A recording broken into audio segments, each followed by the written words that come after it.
여러분, 이게 뭐시죠? 이게 뭐예요? 네, 돈이죠. 네, 10,000원부터 먼저 눈에 들으시죠. 하여튼, 네, 맞습니다. 돈이에요, 돈. 설교 시작부터 대출비가 왔다 갔다 하는 거는 참 눈에 충만이겠다 싶으시죠? 딴 날은 몰라도 오늘은 자면 안 되겠다. 뭐가 있어도 있을란가 보다. 돈 들고 뭐 하는 거 보니까 막 기대가 되고 그러시죠? 별 기대가 안 되시는가 봐. 그래서 우리 학생들 불러야 할 때만 다 어디 갔는지 모르겠어요. 여튼간에 우리 학생들 앞으로 여기 우리 두 학생이 마침 오늘 교회 나왔는데 오랜만에 우리 권사님 손주들 미안한데 잠깐만 앞으로 나와줄 수 있어요? 목사님 뭐 나쁜 사람 아니에요. 나쁜 아저씨 아니고 그리고 우리 동생이라도 대표로 나오면 뭐가 있을 거예요. 뭐라도 있을 거예요. 우리 학생들 다 어디 갔어요? 어쩔 수 없지 뭐. 아이고 일로 가서 누나랑 같이 만난 거 써먹어요. 진짜로 주는 거니까 이따 전답 뺏고 그런 거 안 해요? 그리고 우리 잘했죠. 우리 학생들도 주려고 신경 때만 없어서 다행히 주었네요. 여튼간에 제가 우리 학생들 볼 때면요 정말로 마음이 짠하고 너무 기특해요. 우리 학생들요 이 주일날 교회에서 얼굴 볼 수 있다는 것만으로도 저는 정말로 감사하거든요. 우리 학생들요 일주일 내내 학교 가고 그러는데 주말 이 주일 아침 특별히 더 자고 싶고 더 놀고 싶고 그럴 텐데 교회 나오려고 일어나는 것만으로도 기적이고 교회에 와서 엉덩이에 깔고 앉아있는 거 핸드폰 하고 싶어서 손이 얼마나 끈질끈질하겠어요. 설령 와서 주무실지언정 그러다가 가더라도 교회에서 이렇게 얼굴 볼 수 있다는 것만으로도 너무 고맙고 기특하고 그러거든요. 그래서 제가 진짜 한 번달에 준비했는데 돈 굳어서 좀 좋습니다. 하여튼간에 여러분 제가 방금 마침 우리 두 학생이 있어가지고 뭐 용돈 삼아 돈 10,000원씩 조금 줬는데 세상 이런 교회가 어딨어요. 설교 시간에 목사가 용돈 준다고 애들한테 돈 10,000원씩 주고 그죠? 우리 교회 좋은 교회 아멘? 네. 아무튼 우리 학생들 될 수 있으면 있으라고 해요. 뭐라도 있을 건데 혹시 근데 어떠셨어요? 제가 난데없이 설교 시간에도 시작부터 돈 받고 그러냐 하실지도 모르겠는데 그래도 우리 학생들 주머니에 돈 10,000원씩이라도 용돈 삼아 이렇게 지어주는 거 봤을 때 보실 때 어떤 마음이 드셨어요? 그쵸? 근데 제 생각보다는 영 답이 좀 그러시지 않아요? 어째 우리는 안 주냐고 한 눈빛 해주시고 그래가지고 대체 뭔 일 하려고 설교 시간에 돈 꺼내면 난리냐 하실지 모르겠는데 솔직히 좀 그렇지 않으세요? 학생들 돈 10,000원씩이라도 쓰라고 주는 거 아니 좀 보기 좋잖아요. 그래도 돈 뺏는 것도 아니고 주는 건데 솔직히 우리가 남의 주머니 돈 10,000원 들어가는 거 뭐 내 주머니에 돈 5,000원 들어오는 것보다 안 좋다 할 수 있어요. 학생들 주는 거라 할지라도 그래도 학생들한테 그렇게 돈 10,000원씩이라도 용돈 쓰라고 주는 거 보면 그래도 참 보기 좋다고 하실 줄로 믿어요. 그런데 또 말씀드렸지만 남의 주머니에 돈 10,000원 들어가는 것보다야 여튼 내 주머니에 돈 5,000원이라도 들어오는 게 솔직히 더 좋지 않으실까 싶더라고요. 저도 사실 돈 20,000원 나가긴 했는데 이따 예배 끝나고 다시 달라고 할까 솔직히 지금 살짝 고민이긴 한데 여튼간에 사실 그렇잖아요. 우리가 돈 싫어하는 사람이 왜 이렇게 있어요. 돈 하면 좋죠. 그러니까 어따 뺏기 전에 잘생겨내 엄마한테 맡겨놓던지 여튼간에 여러분 이 돈이라는 게요. 제가 돈 얘기 꺼냈는데 돈이라는 걸 누가 이게 뭐냐고 돈 가지고 누가 이게 뭐냐고 물어보면 아마 이렇게 설명하실 수 있으실 거예요. 돈이라는 게 무엇이냐? 종이 쪼가리인데 색깔 따라서 또 써진 숫자 따라서 5,000원, 1,000원, 10,000원, 또 50,000원 이 종이 쪼가리긴 한데 이 종이 쪼가리가 있으면 내가 갖고 잡은 거, 먹고 잡은 거 살 수 있고 많으면 많을수록 더 비싸고 좋은 거 살 수 있는 아주 특별한 종이 쪼가리라고 이 정도로 설명을 할 수가 있겠더라고요.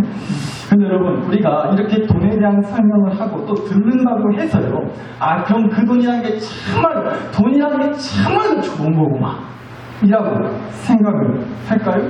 설명을 듣고 물론 그럴 수 있죠. 근데 그것보다는요 이 돈을 내가 직접 써보고 이 돈을 가지고 뭔가를 해봐야 그 돈이 얼마나 좋다는 것을 더 실감나게 뼈저리게 체감하고 느낄 수 있지 않겠냐는 거예요. 그러니까 뭔 얘기냐 내게 돼야 이것이 의미가 있다는 겁니다. 설명만 들으면 모를 수 있어요.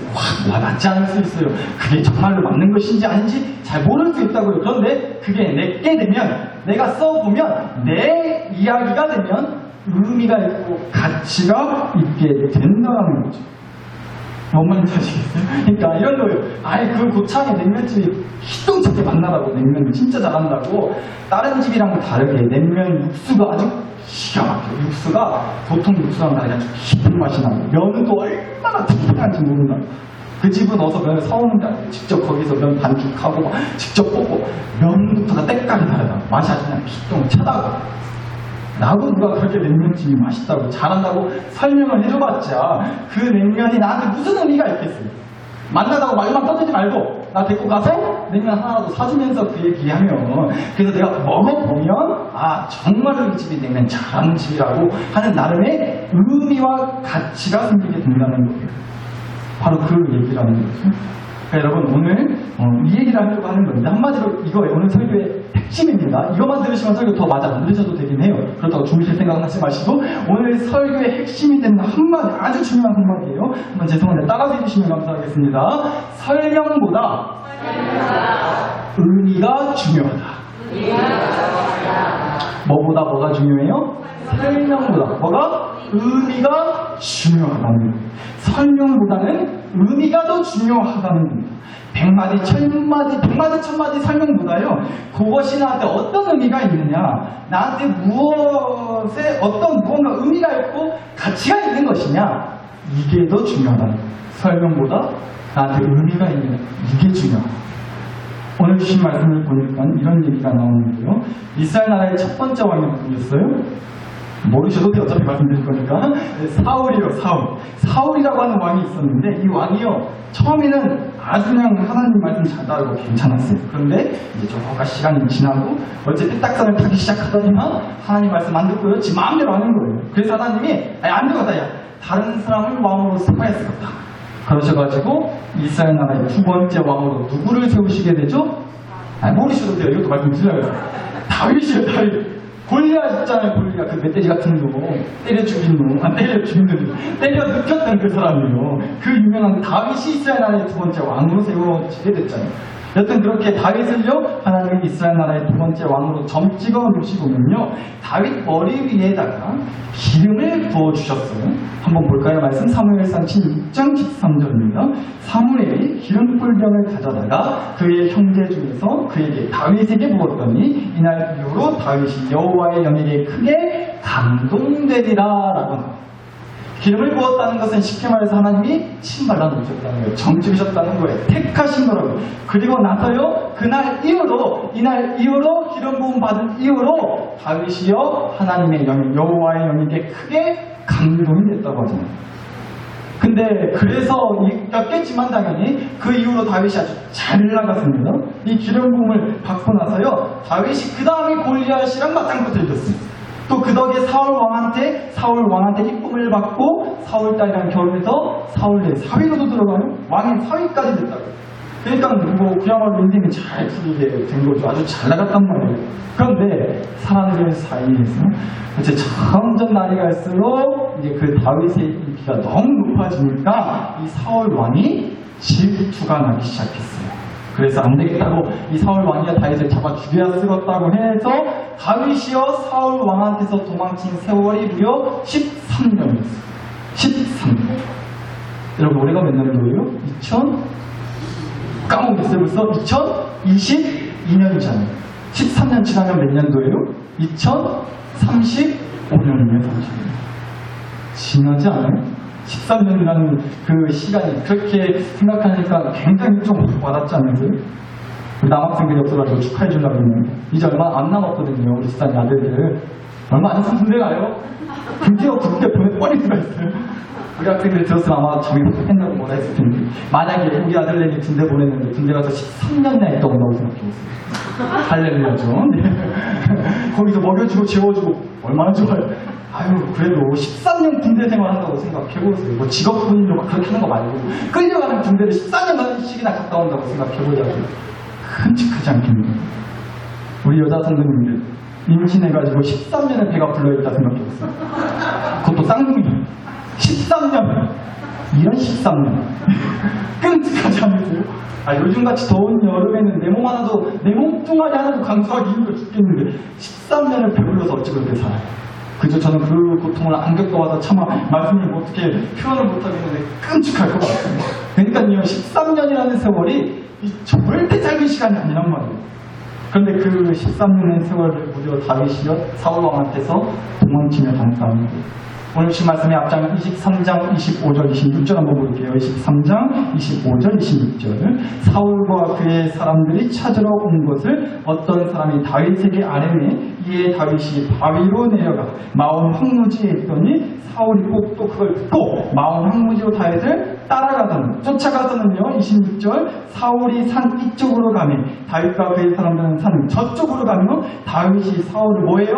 두려워하여 피하려 하였으니 이는 사울과 그의 사람들이 다윗과 그의 사람들을 에워싸고 잡으려 함이었더라. 우리가 지금 말씀으로 그냥 아무 생각 없이 읽어서 그렇지 이게 내 일이라고 생각, 내 상황이라고 생각해보세요. 우리 아들에게 딸 얘기라고 생각해보세요. 이거 어디 하루하루 진짜 떨리고 겁나서 살 수 있겠어요? 이게 13년 동안의 다윗의 삶이었다는 거예요. 도망치고 쫓겨다니고 이리 피하고 저리 피하고 숨어다니고 언제 어떻게 잡혀서 팔이 목숨이 될란가 말란가 매일같이 겁나게 벌벌 떨면서 그렇게 사는 수밖에 없어요. 옆에서 좀만 바삭거리는 소리만 들려도 얼마나 긴장이 돼요.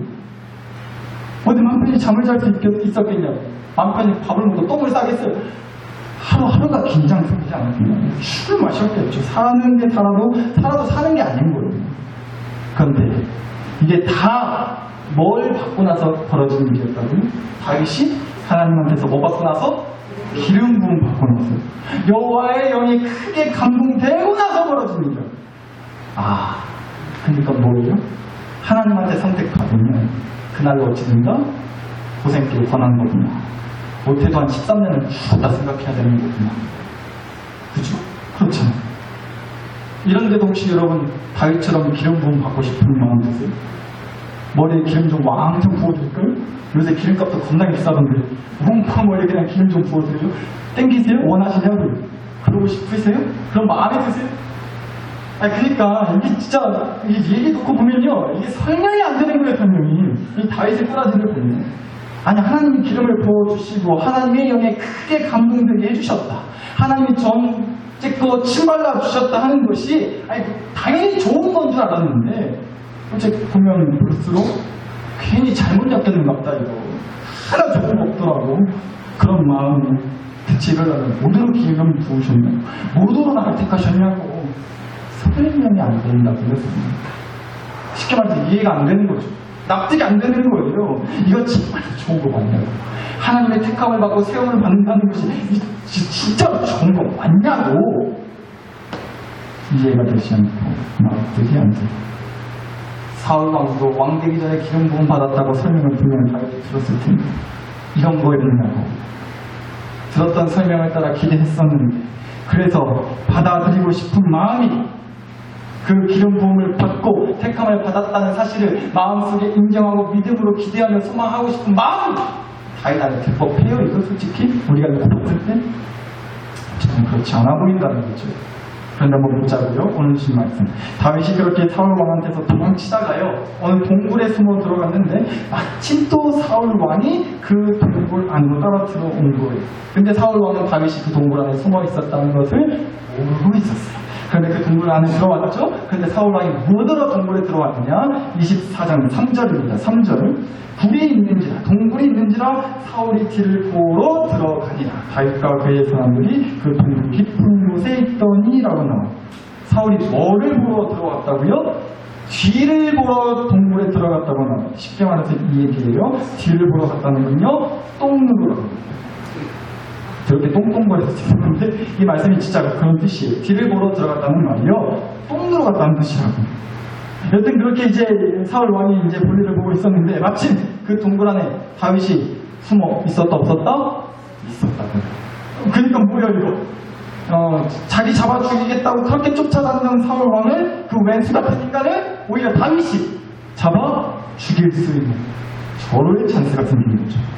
급한 볼일 보고 있으니까 그것도 작은 것도 아니고 큰 거 보고 있었으니까 사울 왕이 힘주느라고 하고 있으니까 아주 그냥 치도새도 모르게 뒤에서 칼로 쑤시면 그렇게 하면 얼마든지 사울의 목숨 그렇게 나가다가 할 수가 있지 않았겠냐. 충분히 그럴 수 있는 상황이었어요. 그런데 여러분, 오늘 주신 말씀 보니까요. 사울 왕이, 아니 다윗이 그래도 정말로 사울 왕을 죽였다고요? 안 죽였다고요? 안 죽였대요. 오늘 주신 10절 말씀 다시 볼게요. 10절입니다. 내가 사울 왕을 아껴 말하기를 다윗 나는 내 손을 드러내 주를, 그러니까 왕은 해하지 아니하리니 그는 왕은 사울 왕은요 여호와의 뭐를 기름 부음을 받은 자이기 때문이라 하였나이다. 그 동굴에서 빠져나온 사울과 다윗이요 멀어지는 사울 왕을 보면서 다윗이 멀찍이서 이렇게 얘기하는 거예요. 내가 당신을 죽일 수 있었는데 죽이지 않았습니다. 왜요? 그 이유가 뭐였어요? 아무리 그래도 똥 쌀 때 죽이는 건 너무 비겁해 보여서? 아니죠. 이유는 딱 하나였어요. 사울이 뭐를 받은 자였기 때문에? 기름 부음을, 하나님의 기름 부음을 받은 자였기 때문에. 다시 말해서 하나님의 택함을 받은 사람이었기 때문에 그래서 죽이지 않았다. 여러분 보세요. 근데 이게 솔직히 좀 이유 더 보이세요? 나 못 잡아먹어서 안 달라는 인간이 하나님한테 기름 부음을 받았던지 말던지, 하나님한테 기름 주유소를 통으로 받았던지 말던지, 그게 뭔 상관이에요? 솔직히 그런 마음 없어요? 오히려 저는 이런 생각까지 좀 들던데요. 제가 만약 다윗이었다면 아이고 하나님, 나 하나님한테 원망이 더 갈 것 같아요. 하나님, 사람 보는 게 그렇게 없으세요? 사울 저 썩을 놈을, 첩단 인간을 왕으로나 세우시고, 저런 인간이 무엇이 이쁘다고 머리에 기름 부으시고 왕으로 정치가 세우셨다며? 사람 보는 게 그렇게 없어서 쓰었어요 하나님? 라는 마음이, 그런 원망의 마음이 하나님한테도 좀 향할 것 같더라고요. 감히. 근데 충분히 그런 마음 들 법하지 않나요? 그러니까 하나님의 기름 부으심이 솔직히 다윗 입장에서 안 좋게 보려면 설명이 안 될 수 있잖아요. 이해가 안 될 수 있고 납득이 안 갈 수 있잖아요. 저따니까 하나님이 택하신 거냐. 대체 그 선택의 기준이 뭐냐고. 설명이 안 되는 거 같네요. 그리고 거기다가 그 사울을 생각할 것도 없이 다윗 입장에서도 지금까지 다윗 얘기 잠깐 말씀드렸지만 다윗도 그렇지 않아요? 다윗한테 하나님이 기름 부으셨다는 것도 따져보면 그렇잖아요. 아니 기름을 부으시고 하나님의 영에 크게 감동됐다는 게 뭐예요? 그게 뭐가 드러난 거예요? 그날 이후로 골리앗 한 번 깨부신 것 빼고는요 13년의 세월 동안 죽을까봐 죽어라 도망친 것밖에 없어요. 이 도망치는 세월의 끝이 언제일지도 몰라요. 그러나 모두를 기름 부으십니다. 하나님의 영에 감동이 됐네 안 왔네 그딴 얘기를 뭐하러 하시냐. 설명이 안 되는 거 아니냐. 다윗 입장에서 자기 인생만 보더라고요. 하나님의 기름 부으심이 좋은 거라고 하는데, 하나님의 영에 크게 감동되는 게 좋은 거라고 하는데 도대체 그게 설명이 안 되고 이해도 안 되고 납득도 안 되는 거 아니냐. 그런데 보세요. 여튼 다윗이요 사울 왕을 죽이지 않은 이유는 딱 하나, 바로 하나님의 기름 부으심. 하나님이 택하셨고 하나님이 신발라 놓은 사람이다. 하나님의 사람이다. 이 이유 하나 때문에 여튼 다윗은 사울 왕을 죽이지 않는다. 그러니까 뭔 얘기냐. 앞서 말씀드렸던 오늘 설교 핵심. 설명보다 뭐가 중요하다? 의미가 중요하다. 다윗은요 적어도 이 진리를 알고 있었던 것 같아요. 하나님의 기름 부음, 하나님의 선택, 아무리 백날 첫날 설명해줘도 그거 이해가 안 가고 그것이 뭐 그렇게 대단한가 싶어서 뭐 그렇게 잘난 건가 싶어서 아니 오히려 안 좋은 것 같다는 생각이 들 만큼 납득이 가지 않지만 설명은 안 되지만 하나님의 기름 부으시면 분명 뭔가 의미가 있다. 괜한 거 아니다. 뭔가 있어도 있다. 다윗은 적어도요 하나님의 선택이 가는 의미와 가치를 신뢰했고 소중하게 생각할 줄 알았던 거 아니군요. 왜요? 어째서요? 다윗 자기도 그 하나님의 기름 부으심을 받았기 때문이에요. 여러분 하나님이 이제 다윗의 기름을 부으려고 다윗네 집에 사무엘을 보냈을 때였어요. 근데 그때 다윗은 찬밥 신세였단 말이에요. 다윗네 집에서 제일 막둥이였어요. 아빠가요 형들은 다 챙기는 거예요. 귀한 목사님 사무엘 목사님 오신다고 하니까 축복 기도라도 받을 수 있게 해보려고 형들은 그렇게나 챙기고 아꼈는데 다윗은요 제일 막둥이라고. 오히려 막둥이라서 이름을 받은 게 아니라 오히려 제일 막둥이라고 형들한테 밀려가지고 지금도 뭐 제일 맞이 장남 뭐 더러 챙기시는 분들 이때는 더 심했어요. 장자, 맏아들, 첫째 아들 최고였거든요. 그래서 형들한테 다윗이 밀려가지고요. 아빠가 챙겨주지도 않는 거예요. 관심도 없어요. 형들은 손님 사무엘 목사님 만나야 하니까 다윗 네가 형들 대신해서 양들 좀 잘 돌보고 있으라고 흩어지 말고 어디 가지 말고 놀러 갈 생각 말고 그렇게 다윗은 관심이 바뀌었다고요. 그 집에서. 그랬던 다윗이었어요. 그런데 그런 다윗한테 하나님의 기름 부으심이 있었단 말이에요. 그런 다윗을 하나님은 은혜에 감동하게 하셨어요. 뭐예요? 그러니까 다윗한테는요 하나님의 기름 부으심이 하나님의 선택이 그래서 적어도 의미가 있었던 거예요. 가치가 있었어요. 소중하고 값진 거였다. 다윗한테는. 그러니까요 하나님의 기름 부음 선택받았다고 하는 사람이 정말 꼴보기 싫은 만큼 미워서 그리고 하나님의 기름 부음 선택을 받아도 때고 간에 문제와 시련과 고난이 빵빵 터져서 그래서 하나님의 기름 부음 선택이 도저히 설명이 안 되고 이해가 안 되잖아요. 그러나 분명 의미와 가치가 있는 그 하나님의 기름 부음 선택을 받은 거니까 그래서 사울왕을 죽일 수 없었던 거죠. 그래서 그 13년의 고난의 세월 동안 하나님의 기름 부음을 받은 자기 인생을 포기하지 않았던 거죠. 사나서 19일 전복을 놓고 죽을 끓이면 무슨 죽이 돼요? 갑자기 전복을 가지고 죽을 끓이면 무슨 죽이 되죠? 전복죽이 되죠. 전복을 가지고 버터로 구우면 무슨 구이가 돼요? 전복, 버터, 구이가 돼요. 전복을 넣고 칼국수 끓이면 무슨 칼국수? 전복 칼국수가 되는 거예요. 전복 가지고 죽 끓였는데 그냥 죽이라고 안 하잖아요. 전복 가지고 버터 넣고 구웠는데 그냥 버터 구이라고 하지 않아요. 전복 가지고 칼국수 만들면 그냥 칼국수라고 안 한다고요. 그 비싼 전복을 가지고 어떤 요리를 하든지 간에요. 그 요리는 전복이라는 말이 꼭 들어가게 돼 있단 말이에요. 마찬가지로 하나님의 기름 부음이 있었고 하나님의 선택이 있었고 하나님의 영이 크게 감동하는 그 은혜가 들어갔으면 그 의미가 반드시 드러난다는 말이에요. 비싼 전복과는 감히 비교할 수 없는 세상 가장 값진 하나님의 택함의 은혜로 감동된 인생에 어찌 하나님의 그 의미가 없다 할 수 있겠냐는 거예요. 그러니까 우리가요 하나님 앞에 막 승진이 나서 이렇게 따질 수는 있어요. 하나님 나를 택하시고 부르신 이유가 있을 거 아니에요. 어디 일이 있으면 설명이라도 좀 해주시라고. 하나님 믿으라고 불러다 놓고는 있는 대로 문제 빵빵 터지게 하시고 이렇게 못대로 부르시면 입이 있으면 좀 설명 내가 이해할 수 있게끔 내가 납득할 수 있을 만한 설명 좀 해줘 보시라. 확 하나님한테 따질 수 있죠. 그런데 뭐라고요? 설명보다 의미가 중요하다고요. 도저히 설명이 안 되고 그래서 이해가 안 되고 납득이 안 가서 확 그냥 죽여버리고 싶고 확 그냥 죽고 싶을 때도 하나님이 나를 부르신 게 그냥 부르신 건 아니겠지. 나를 택하신 게 그냥 택하신 건 아니겠지. 분명히 의미가 있겠지. 아멘이신가요? 나를 보고 내 상황을 보고 우리 집 꼬라지를 보면 하나님의 기름 부으심이 하나님의 선택이 뭐그리 대단한 건가 싶고 백날 천날 그거 설명해줘도요 이해 안 가요. 나를 보면 내 상황과 꼬라지를 보면 납득이 안 가요.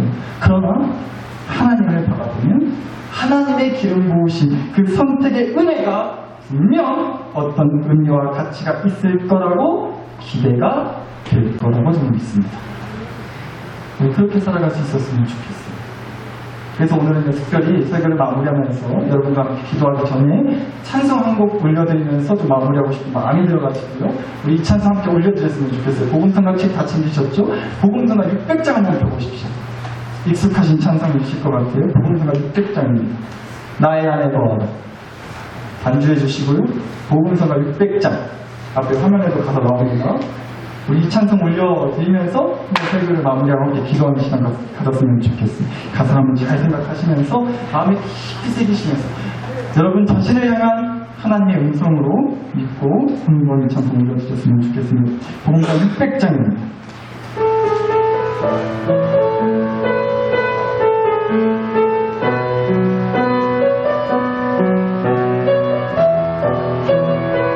가사에 직접 합주하면서 이 찬송 올려드립시다. 나의 안에 거하라. 나의 안에 거하라. 나는 내 하나님이니 모든 환난 가운데 너를 지키는 자라. 두려워하지 말라. 내가 널 도와주리니 놀라지 말라. 내 손 잡아주리라. 내가 너를 지명하여 불렀나니 너는 내 것이라. 내 것이라. 너의 하나님이라. 내가 너를 보배롭고 존귀하게 여기노라. 너를 사랑하네 내 여호와라. 아멘. 여러분, 우리 방금 올려드린 찬양의 가사가 있습니다. 내가 너를 지명하여 불렀나니 너는 내 것이라. 내가 너를 지명하여 불렀나니 너는 내 것이라. 그리고 나를 지명하여 부르신 데는 분명 하나님의 나의 의미와 가치가 있어서 그러신 거라고 저는 믿습니다. 하나님이 나를 부르시고 택하시고 세운 데에는 분명 하나님의 깊은 뜻이, 선한 뜻이, 옳은 뜻이 있을 거라고 소망합니다. 우리 이 믿음과 소망을 가지고 이 시간 기도했으면 좋겠습니다. 도저히 설명이 안 되고 이해가 안 되고 납득이가 안 되는 이 어려운 상황 가운데 분명 의미 있는, 가치 있는 하나님의 계획과 이끄심을 더욱 신뢰할 수 있게 해달라고 이 시간 한번 기도해 보시자고요. 이 시간 여러분 자신과 가정과 교회를 위해서 우리 그런 간절한 바람을 안고 함께 마음과 간절히 기도를 드리겠습니다. 함께 기도하시겠습니다. 하나님 아버지,